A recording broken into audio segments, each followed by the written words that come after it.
Hello student, welcome to today's video. আৰু আজি আমি again 11.2 chapter 11 ৰ যিখিনি প্ৰবলেম আছে তাক আমি সলভ কৰিম। আই হোপ তোমালোকে হৈ যোৱা যিবিলাক আমাৰ চেপ্টাৰ এইবিলাক ভালদৰে বুজিব পাৰিছা আৰু যদি চেনেল সাবস্ক্ৰাইব কৰা নাই কৰি ল'বা তেতিয়াহ'লে ভিডিঅ'বিলাক সোনকালে পাবা। আৰু আমি চেপ্টাৰ 11 ৰ 11.2 অনুশীলনীৰ প্ৰথম কুৱেশ্যনটো লৈকে আগবাঢ়িছো। কিন্তু গোটেইবিলাক প্ৰবলেম সলভ কৰাৰ আগতে তোমালোকে কিতাপখন মেলি চাবা তেতিয়াহ'লে দেখিবা যে ইয়াতে কিছুমান সূত্ৰ দিয়া আছে। এই সূত্ৰবিলাক যদি আগৰ পৰা ভালদৰে জানি থোৱা তেতিয়াহ'লে অংকবিলাক কৰাত সুবিধা হ'ব। যেনেকৈ পৃষ্ঠকালীৰ সূত্ৰ, বক্ৰপীঠিৰ সূত্ৰ, ঠিক আছে। এখন মুখ খোলা থাকিলে তাৰ কেনেকুৱা সূত্ৰ হয়, দুখন মুখ খোলা থাকিলে সেই চুঙাখনৰ কালি উলিয়াবৰ কাৰণে কি সূত্ৰ প্ৰয়োগ কৰিব পাৰি, গোটেইখিনি কিতাপত দিয়া আছে। তো সূত্ৰবিলাক আগতে ভালদৰে জানি ল'বা আৰু তাৰপিছত অনুশীলনীলৈকে আহা। ইয়াতে 11.2ৰ প্ৰথম যিটো কুৱেশ্যন আছে, এটা ঘনকৰ প্ৰতিটো বাহুৰ দৈৰ্ঘ্য 27 সেন্টিমিটাৰ হ'লে ঘনকটোৰ পৃষ্ঠকালি উলিয়াবা। আমাক ঘনক এটাৰ প্ৰতিটো বাহুৰ দৈৰ্ঘ্য দিয়া আছে 27 সেন্টিমিটাৰ। তাৰমানে ঘনকটোৰ প্ৰতিটো বাহুৰ দৈৰ্ঘ্যই 20 সেন্টিমিটাৰ হয়। গতিকে তাৰমানে কি এইটো এটা যেনেকুৱা বৰ্গৰ চাৰিওটা বাহু সমান হয় তেনেকুৱা ধৰণৰ এটা ঘনক হয়। তো ইয়াৰ কালি আমি কেনেকৈ উলিয়াম চোৱা। তাৰ কাৰণে একেবাৰে ইজি আমি কি লিখি লৈছোঁ, ইয়াত ঘনকটোৰ বাহু মানে এল ইংলিছত লেংথ বুলি কয়, তাৰ পৰা এল লোৱা গৈছে। তো এল ইকুৱেল টু 27 সেন্টিমিটাৰ দিয়া আছে। আৰু আমি জানো যে ঘনকৰ পৃষ্ঠকালিৰ সূত্ৰ হৈছে 6L স্কুৱেৰ। কিতাপত দেখিবা লিখা আছে, এই সূত্ৰটো মনত ৰাখিবা। ঘনকৰ পৃষ্ঠকালি সমান 6L স্কুৱেৰ। ইয়াতে যিহেতুকে আমাক L মানে 27 দিয়া আছে, গতিকে 27 স্কুৱেৰ তাৰমানে 27 দুটা পূৰণ কৰিব লাগিব। আৰু 27 দুটা পূৰণ কৰিলে কিমান পায় 729। গতিকে আমাৰ এইটো হৈ গ'ল 4374। এইটো হৈ গ'ল ইয়াৰ উত্তৰটো।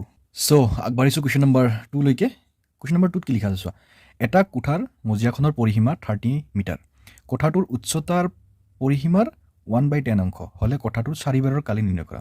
ইয়াত আমাক কি দিয়া আছে মন কৰিবা। মজিয়াখনৰ পৰিসীমা দিয়া আছে 30 মিটাৰ। কোঠাটোৰ উচ্চতা পৰিসীমাৰ 1/10 বুলি কৈছে। তাৰমানে উচ্চতা দিয়া নাই, উচ্চতা এটা হিঞ্জ দিয়া আছে কিমান হ'ব বুলি, 1/10 অংশ বুলি কৈছে। হ'লে কোঠাটোৰ চাৰিবাৰৰ কালি নিৰ্ণয় কৰিব লাগে। তাৰমানে এটা কোঠাৰ চাৰিওখন বেৰৰ কালি কিমান হ'ব আমি তাক নিৰ্ণয় কৰিব লাগে। তাৰমানে যদি এনেকুৱা এখন কোঠা হয়, তাৰে এইটো হ'ল ধৰি লোৱা তলত মজিয়া। তো এই মজিয়াৰ আমাৰ পৰিসীমা দিয়া আছে। আমাক কি কৰিব লাগে, এই চাৰিফালৰ বেৰ আছে যে তাৰে আমাক কালি নিৰ্ণয় কৰিব লাগে। কিন্তু চাৰিবাৰৰ কালি নিৰ্ণয় কৰিবৰ কাৰণে আমাক উচ্চতাও লাগিব, উচ্চতাৰো দৰকাৰ হ'ব। তো আমি কেনেকৈ উলিয়াম চোৱা। তাৰ কাৰণে অলৰেডি কৈ থৈছোঁ যে সূত্ৰবিলাক মনত ৰাখিব লাগিব। সূত্ৰবিলাক ভালদৰে মনত কৰি ল'বা। ইয়াত আমি প্ৰথমতে লিখি লৈছোঁ যে আমাক কি দিয়া আছে, মজিয়াখনৰ পৰিসীমা পি মানে পেৰিমিটাৰ, ইংলিছত পেৰিমিটাৰ বুলি কয়, 30 মিটাৰ বুলি দিয়া আছে আমাক। কোঠাৰ উচ্চতা এই ইকুৱেলটো কি কৈছে, পৰিসীমাৰ 1/10 বুলি কৈছে। পৰিসীমা কিমান 30 দিয়া আছে, 30ৰ 1/10 আমি লিখি লৈছোঁ। এতিয়া ৰ মানে কি হয় তোমালোকে অলৰেডি জানা শিকিছা যে ৰ মানে হৈছে পূৰণ চিন। ৰৰ জেগাত আমি পূৰণ চিন দিব পাৰোঁ। তাৰমানে 30 × 1/10। এতিয়া আমি যদি এইটো অলপমান সমাধান কৰোঁ তেতিয়াহ'লে কি হ'ব, 0 0 কাট যাব আৰু তাৰপিছত থাকিব 3। তাৰমানে আমি কোঠাৰ উচ্চতা কিমান পালোঁ, উচ্চতা পাই গ'লোঁ 3 মিটাৰ। এতিয়া যদি আমাৰ পৰিসীমা আছে আৰু আমাৰ উচ্চতাও পালোঁ, তাৰমানে আমি এতিয়া কোঠাৰ কালি ধুনীয়াকৈ উলিয়াব পাৰিম। কালি কেনেকৈ উলিয়াম তাৰ কাৰণে চোৱা, আমাৰ চাৰিবাৰৰ কালিৰ সূত্ৰ আছে অলৰেডি, পৰিসীমা ইনটু এইচ উচ্চতা। কোঠাৰ চাৰিবাৰৰ পৰিসীমা তাৰমানে কি, এইটো 2 × পৰিসীমাৰ সূত্ৰ কি 2 × L + B হয় নে নহয়। তো 2 × L + B মানে কি পৰিসীমা হয়। তো পৰিসীমা ইনটু উচ্চতা, এইটো এটা সূত্ৰ হয়, ভালদৰে মনত কৰি ল'বা। তো পৰিসীমা আমাক দি আছে 30 আৰু উচ্চতা আমি 3 পাই গ'লোঁ। তো 3 × 3 কিমান হ'ব 9 হয় নহয়, 3 × 3 9 আৰু 0 90 মিটাৰ স্কুৱেৰ। তো এইটো হৈ গ'ল আমাৰ কুৱেশ্যন নম্বৰ 2ৰ solution. So' let's move on to question number 3। Question number 3 কি লিখা আছে চোৱা। আয়তীয় ঘনক এটাৰ মুঠ পৃষ্ঠকালি 50 বৰ্গমিটাৰ দিয়া আছে, পাৰ্শ্ব পৃষ্ঠকালি 30 বৰ্গমিটাৰ, ভূমিতলৰ কালি উলিয়াব লাগে। তাৰমানে এটা আয়তীয় ঘনক আছে। আয়তীয় ঘনকবিলাক কেনেকুৱা হয়, ধৰি লোৱা এইটো হ'ল এটা আয়তীয় ঘনক, ঠিক আছে। এইটো হ'ল এটা আয়তীয় ঘনক, এইটো আয়তীয় ঘনক। আয়তীয় ঘনকৰ কি কৈছে, মুঠ পৃষ্ঠকালি। তাৰমানে আয়তীয় ঘনকৰ তল কেইটা থাকে, এইটো এটা তল, ইয়াৰ তলফালে এটা তল, এইটো এটা তল, ইয়াৰ বিপৰীত ফালে আৰু এটা তল আছে। কেইটা, 4টা। এইটো এটা তল, ইয়াৰ এইফালে আৰু এটা তল আছে। তো অপজিট এটা আৰু দুটা, তো এনেকৈ টোটেল 6টা তল থাকে হয় নাই, 6টা তল। এই 6টা তলৰ কালিটোকে মুঠ পৃষ্ঠকালি বুলি কয়। তো মুঠ পৃষ্ঠকালি আমাক 50 বৰ্গমিটাৰ দিয়া আছে। পাৰ্শ্ব পৃষ্ঠকালি দিছে। পাৰ্শ্ব মানে কি, এই তলত মাটিত লাগি থকা আৰু তাৰ ওপৰৰ এই দুটা তল বাদ দিলে কেইটা থাকিব, 4টা থাকিব। তো 4টা তলকে পাৰ্শ্ব বুলি কয়। পাৰ্শ্ব মানে কি ছাইড, মানে ছাইডৰ যিবিলাক, এই ছাইডৰবিলাক, ঠিক আছে, এই ছাইডৰবিলাকক পাৰ্শ্ব বুলি কয়। তো পাৰ্শ্ব পৃষ্ঠৰ কালি কিমান দিছে 30 বৰ্গ বুলি কৈছে। এতিয়া আমাক কি কৰিব লাগে, ভূমিতলৰ কালি উলিয়াব লাগে। ভূমিতলৰ মানে ভূমি মানে কি মাটি, তো মাটি লাগি থকা যিটো তলফাল হয় সেই তলফালটোৰ আমাক কালি উলিয়াব লাগে, ঠিক আছে। তো ইয়াক আমি কেনেকৈ কৰিম, একেবাৰে ইজি হয়। আমি প্ৰথমতে লিখি লৈছোঁ যে ইয়াত ঘনকটোৰ মুঠ পৃষ্ঠকালি কিমান দি আছে 50, আমাক পাৰ্শ্ব পৃষ্ঠৰ কালি কিমান দি আছে 30 মিটাৰ স্কুৱেৰ হয় নাই, বৰ্গমিটাৰ মানে 30 মিটাৰ স্কুৱেৰ। পাৰ্থক্য কিমান হ'ব চোৱা, এই ঘনকৰ মুঠ পৃষ্ঠকালিৰ পাৰ্শ্ব পৃষ্ঠৰ কালিৰ পাৰ্থক্য মুঠ পৃষ্ঠকালিৰ পৰা আমি পাৰ্শ্ব পৃষ্ঠকালি বিয়োগ কৰিছোঁ মুঠ আছে 50 50 পৰা 30 বিয়োগ কৰিলে আমি পাম 20 তো আমি কিমান পালোঁ 20 মিটাৰ স্কুৱাৰ 20 মিটাৰ স্কুৱাৰ আচলতে হয় কি 20 মিটাৰ স্কুৱাৰ হয় এই মাটিত লাগি থকা আৰু ওপৰ ফালে থকা এই দুটা ফালৰ পৃষ্ঠকালি হয় এতিয়া আমাক কি কৈছে আমাক অকল মাটিত লাগি থকা তলৰ পৃষ্ঠকালি উলিয়াব দিছে তো মাটিত লাগি থকা আমি কেনেকৈ উলিয়াব পাৰিম যিহেতুকে এইটো দুই ফাল হয় এইটো ফাল গতিকে আমি 2ৰে হৰণ কৰিব পাৰোঁ 2ৰে হৰণ কৰিলে কিমান হ'ব 10 মিটাৰ স্কুৱাৰ তো এইটোৱে হৈ যাব আমাৰ ভূমিতলৰ কালি কিমান 10 মিটাৰ স্কুৱাৰ এইটো হৈ গ'ল উত্তৰ কুৱেশ্যন নম্বৰ 4 কি দিয়া আছে কুৱেশ্যন নম্বৰ 4 দিয়া আছে যে 80 সেণ্টিমিটাৰ ইনটু 48 সেণ্টিমিটাৰ ইনটু 24 সেণ্টিমিটাৰ মাপৰ বাকচ এটা এখন কাপোৰেৰে ঢাকিব লাগে যেতিয়া আমাক এনেকুৱা ধৰণৰ জোখ দিয়া থাকিব মাজত মাল্টিপ্লাই চিন থাকিব বুজিব লাগিব যে এই প্ৰথমটো হৈছে দিশ দ্বিতীয়টো প্ৰস্থ তৃতীয়টো উচ্চতা তাৰ মানে এনেকৈ দিয়া আছে ঠিক আছে ডাইৰেক্ট লিখা নাই আমি এনেকৈ বুজিব লাগিব এখন কাপোৰেৰে আমি ঢাকিব লাগে এনেকুৱা জোখৰ এটা বাকচ দিয়া আছে কাপোৰখনৰ প্ৰস্থ 96 সেণ্টিমিটাৰ বুলি কৈছে এশটা বাকচ ঢাকিবলৈ আমাক কিমান কাপোৰ লাগিব আমি উলিয়াম বলা ঠিক আছে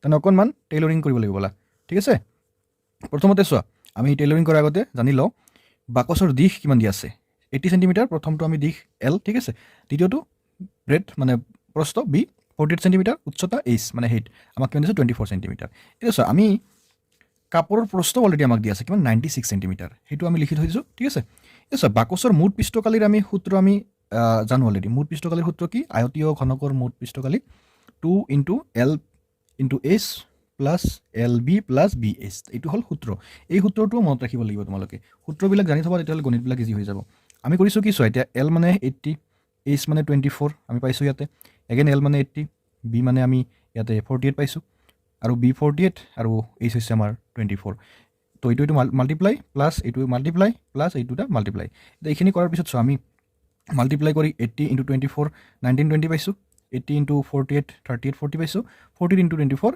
1152 পাইছোঁ এতিয়া গোটেইখিনি আমি যোগ কৰিব লাগিব গোটেইখিনি যোগ কৰি আমি পালোঁ 6912 তো আমি এইটোক আকৌ 2ৰে মাল্টিপ্লাই কৰিব লাগিব তো 2ৰে মাল্টিপ্লাই কৰাৰ পিছত আমি কি পালোঁ 13824 তো এইটো পালোঁ আমি কি মুঠ পৃষ্ঠকালি এতিয়া বাকচ কেইটা বাকচৰ মুঠ পৃষ্ঠকালি এটা বাকচৰ ঠিক আছে এটা বাকচৰ আমি পৃষ্ঠকালি পালোঁ কিন্তু আমাক কি কৈছে এটা বাকচ ঢাকিবৰ কাৰণে আমাক আগতে কিমান কাপোৰ লাগে আমি উলিয়াই ল'ম আৰু ঠিক আছে আমি এটা বাকচ ঢাকিবৰ কাৰণে কিমান কাপোৰ লাগে আমি যদি সেইটো উলিয়াই ল'ব পাৰোঁ তেতিয়াহ'লে আমি 100টা বাকচ ঢাকিবৰ কাৰণে কিমান কাপোৰ লাগিব সেইটো উলিয়াব পাৰিম এতিয়া চোৱা এইটো হৈছে আমাৰ মুঠ পৃষ্ঠকালি গতিকে এটা বাকচ ঢাকিবৰ কাৰণে মানে এইখিনি ঢাকিবৰ কাৰণে আমাক কিমান কাপোৰ লাগিব সেই কাপোৰৰ প্ৰস্থৰে আমি ইয়াক হৰণ কৰি দিম কাপোৰৰ প্ৰস্থ কিমান আছিল 96ৰে আমি 13824ক হৰণ কৰিলোঁ আৰু এইখিনি ছল্ভ কৰাৰ পিছত আমি কি পালোঁ 144 সেণ্টিমিটাৰ ঠিক আছে 2ৰে প্ৰথমতে কাটিছোঁ 48 এইফালে 6912 এগেইন 2ৰে কাটিছোঁ 48ক 24 গৈছে ইয়াক 3456 আৰু 2ৰে কাটিলে ইয়াক গৈছে 12 বাৰ ইয়াক গৈছে 1728 তাৰপিছত ইয়াক 6 বাৰ ইয়াক গৈছে 864 6ৰে আমি ডাইৰেক্ট 864ক কাটিলোঁ 144 পালোঁ তো এইটো হৈ গ'ল কি এখন কাপোৰ ঢাকিবৰ কাৰণে আমাক এই 144 সেণ্টিমিটাৰ ঠিক আছে ইয়াক যদি মিটাৰত লিখোঁ তেতিয়াহ'লে এনেকুৱা হৈ যাব মিটাৰত লিখিলে কি হ'ব ইয়াক আমি 100ৰে হৰণ কৰিব লাগিব হৰণ কৰিলে কি হ'ব 144 মিটাৰ হৈ যাব আমি সেণ্টিমিটাৰত ৰাখিলে হ'ব মিটাৰত লিখিলে হ'ব কিন্তু ইয়াৰ পিছৰখিনিহে আমাৰ কাৰণে জৰুৰী পিছত কি কৰিব লাগিব চোৱা যিটো আমাক 100টা বাকচ ঢাকিবলৈ কিমান কাপোৰ লাগে আমাক সুধিছে আমি লিখিছোঁ 100টা বাকচ ঢাকিবলৈ কাপোৰ প্ৰয়োজন কিমান 144 সেণ্টিমিটাৰ আমাক লাগিছিলে এটা ঢাকিবৰ কাৰণে 100টা ঢাকিবৰ কাৰণে কিমান লাগিব 100ৰে আমি হৰণ কৰি দিম পূৰণ কৰি দিম 100তে পূৰণ কৰিলে কিমান ল'ব 14400 সেণ্টিমিটাৰ আমি মিটাৰত লিখি লৈছোঁ সেণ্টিমিটাৰটো বেছি দীঘল হয় তো আমি লিখিছোঁ এইটো 144 কেনেকৈ হ'ল চোৱা এতিয়া যিহেতুকে আমি এইটো সেণ্টিমিটাৰ পাইছোঁ 100 সেণ্টিমিটাৰ কিমান হয় 1 মিটাৰ গতিকে 100ৰে আমি ইয়াক হৰণ কৰিব লাগিব 100ৰে হৰণ কৰিলে দুটা শূন্য কাটি যাব থাকিব 144 মিটাৰ এইটো মনত ৰাখিবা কিন্তু এইটো মিটাৰ এইটো আছিলে সেণ্টিমিটাৰ আমাক যিহেতুকে কুৱেশ্যনতো মিটাৰে সুধিছে গতিকে আমি মিটাৰত লিখিছোঁ 144 মিটাৰ এইটো হ'ল question number 4 answer So let's move on to question number 5 question number 5 কি লিখা আছে 5ত লিখা আছে এটা ৰোলাৰৰ ব্যাস 84 সেণ্টিমিটাৰ দিশ 120 সেণ্টিমিটাৰ এখন খেলপথাৰ সমান কৰিবলৈ ৰোলাৰখনৰ 500 বাৰ ঘূৰ্ণনৰ আৱশ্যক প্ৰতি বৰ্গমিটাৰত 75 পইচা হিচাপে খেলপথাৰখন সমান কৰিবলৈ কিমান খৰচ কৰিব সো এতিয়া আমি এখন খেলপথাৰ সমান কৰিব লাগিব সমান কৰিবৰ কাৰণে আমাক এখন ৰোলাৰ দিছে আৰু ৰোলাৰৰ ব্যাস কৈছে 84 সেণ্টিমিটাৰ দিশ দি আছে 120 সেণ্টিমিটাৰ দিশ মানে ইয়াক উচ্চতা বুলি আমি ক'ব পাৰোঁ খেলপথাৰ এখন সমান কৰিব লাগে সমান কৰিবৰ কাৰণে 500 বাৰ ঘূৰিব লাগে বুলি কৈছে ঠিক আছে চকাটো 500 বাৰ ঘূৰে আৰু ঘূৰাৰ পিছত আমাৰ কি হয় প্ৰত্যেক বৰ্গমিটাৰতে আমি 75 পইচা খৰচ কৰিব লাগে ইয়াৰ কাৰণে আমি প্ৰথমতে লিখি ল'ম বলা কি লিখি লৈছোঁ চোৱা আমি লিখিছোঁ যে আমাক ৰোলাৰৰ ব্যাস দি আছে ব্যাস মানে ডি বা 2r বুলি ক'ব পাৰোঁ ঠিক আছে কিমান 84 সেণ্টিমিটাৰ ব্যাসাৰ্ধ কিমান হ'ব ব্যাসৰ আধা ব্যাসাৰ্ধ গতিকে 2ৰে আমি হৰণ কৰিছোঁ কিমান পালোঁ 42 তো আমি ব্যাসাৰ্ধ কিমান পালোঁ 42 সেণ্টিমিটাৰ এতিয়া আমাক উচ্চতা দি আছে উচ্চতা কিমান উচ্চতা বা দিশ আমাক দি আছে 120 সেণ্টিমিটাৰ প্ৰশ্ন দিয়া আছে আমাক আমি ৰোলাৰখনৰ পৃষ্ঠকালি উলিয়াব লাগিব যেতুকে আমি ৰোলাৰৰ ওপৰভাগ মাটিত লাগি লাগি ঘূৰি গৈ থাকিব গতিকে যদি এনেকুৱা এখন ৰোলাৰ হয় ধৰি লৈছোঁ এইটো ৰোলাৰ ঠিক আছে মোৰ আৰ্ট ইমান ভাল নহয় তো এইটো হ'ল ৰোলাৰ তো এই ৰোলাৰৰ এই ওপৰৰ যিটো ভাগ ইয়াৰ পিষ্টকালি আমাক উলিয়াব লাগে পিষ্টকালি উলিওৱাৰ সূত্ৰ কি হয় 2 পাই আৰ এইচ তো আমি সূত্ৰমতে বহাই গৈছোঁ 2 পাই মানে 7/22 আৰ আমি 42 পাইছোঁ এইচ আমাক 120 দি আছে আমি হাতেৰে 42ক 6 বাৰ কাটিব পাৰোঁ 6 7 গুণ 42 হয় হয়নে নাই গতিকে এইখিনি আমি পূৰণ কৰিলে পাম 31,680 চেণ্টিমিটাৰ স্কুৱেৰ হয় নাই ইমানখিনি আমি পাই গ'লোঁ এতিয়া চোৱা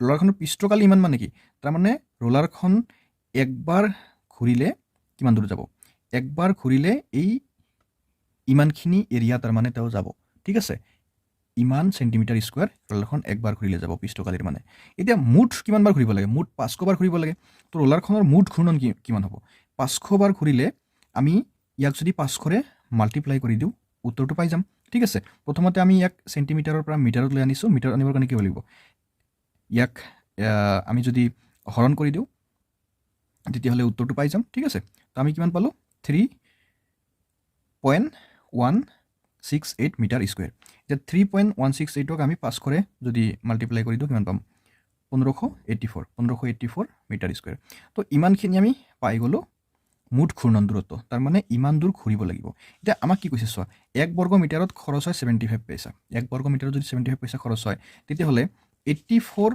বৰ্গ মিটাৰত কিমান খৰচ হ'ব 1584 বৰ্গ মিটাৰত 75ৰে আমি ইয়াক মাল্টিপ্লাই কৰিলে হ'ব মাল্টিপ্লাই কৰিলে আমি কিমান পাম 1,188,000 পইচা ঠিক আছে এতিয়া এই পইচাক আমি আকৌ টকাত কনভাৰ্ট কৰিব লাগিব এতিয়া চোৱা এতিয়া পইচাক আমি টকাত কনভাৰ্ট কৰিম কেনেকৈ 100 পইচাত যিহেতু 1 টকা হয় গতিকে 100 দি আমি হৰণ কৰিছোঁ হৰণ কৰিলে কিমান পাম 1188 মানে 1188 টকা হ'ব আমাৰ টোটেল খৰচ এইটো হৈ গ'ল আমাৰ ইয়াৰ উত্তৰ let's move on to question number 6 question number 6ত লিখা আছে এখন মুখ খোলা দৈৰ চুঙা এটাৰ ভূমি ব্যাসাৰ্ধ 14 চেণ্টিমিটাৰ উচ্চতা 30 চেণ্টিমিটাৰ হ'লে চুঙাটোৰ বক্ৰপিঠিৰ কালি উলিয়াব লাগে মানে এখন মুখ খোলা মানে এখন মুখ খোলা চ' কুৱেশ্যনটো অলপমান পাজল যেন পাবা মানে এনেকুৱা এখন মুখ খোলা আছে এখন মুখটো খোলাই থাকিব লাগিব নহ'লে দৈ কেনেকৈ থ'ব হয় নাই তলফাল দিনলৈ পৰি যাব এখন মুখ বন্ধ থাকিব লাগিব এখন খোলা থাকিব লাগিব তো এইটো হৈছে দৈৰ চুঙা এই চুঙাটোৰ ভূমি ব্যাসাৰ্ধ কিমান কৈছে 14 চেণ্টিমিটাৰ লগতে ইয়াৰ উচ্চতা দিয়া আছে 30 চেণ্টিমিটাৰ আমাক কৈছে যে বক্ৰপিঠিৰ কালি কিমান হ'ব এই যিটো পিঠি বক্ৰ মানে কি বেকা মানে ভাঁজ এই ভাঁজ লগা পিঠিটোৰ